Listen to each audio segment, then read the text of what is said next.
Arkadaşlar ben bugün sizlerle Sniper X'in 3. bölümünü çekeceğiz arkadaşlar.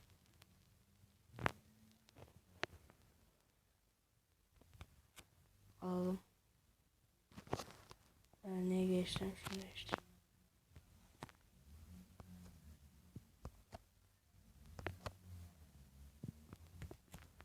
Hadi oynayalım. Bir tane levele girdim. Onu oynayacağız şimdi arkadaşlar. Salak. İşkence yapıyor da biz şunu vursak ne olur çok. Gidiyoruz be. Vurmak istemiyorum. Ben suçlulara vurmak istiyorum.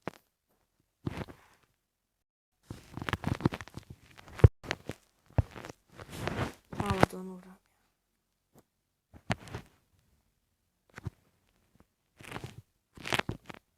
Oyunu mu öğretiyor lan bu bize? O adamın silahı kamyona uçtu.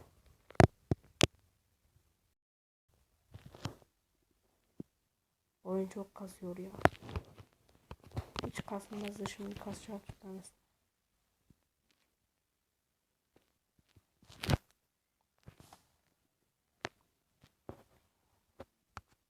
Tamam. Kapat ya.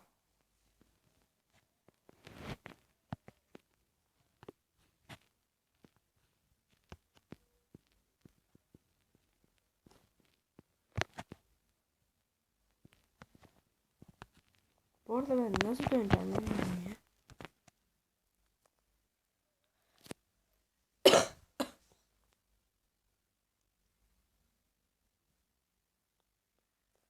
Allah.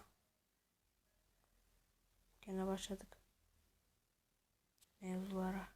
Şimdi görev burası mı? Anam yeni kilit açıldı ya. Bunu öldürelim hatta.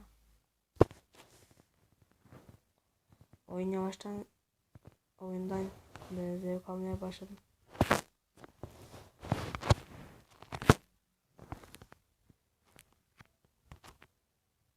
Headshot.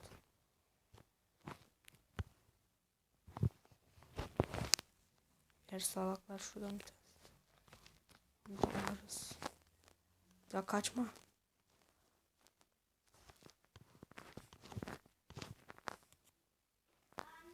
Asiktir. Sıçtık. Asiktir Cafer.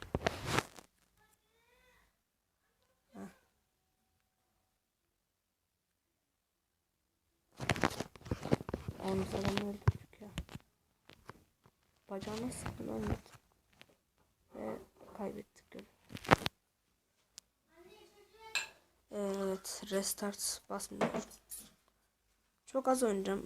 Bu zaten serinin son bölümü olması lazım herhalde. Bilmiyorum. Yani son olmayabilir, bilmiyorum. Oyundan zevk almaya başladım mı? Başladım herhalde. Bilmiyorum. Bununla destam oluruz abi.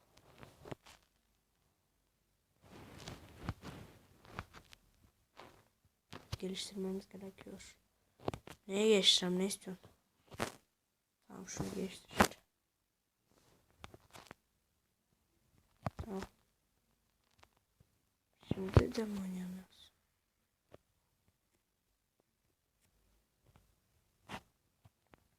Vay. Sıra gel. Başka yer oynarsın, ne olacak? Abi oyun neden kasıyoruz?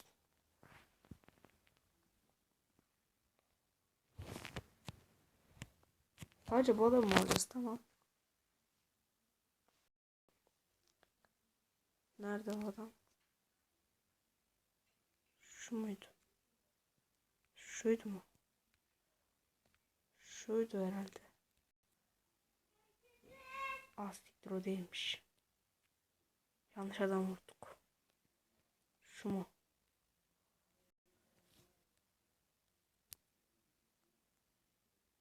Bitmedi mi lan görev? Tamam, aldık.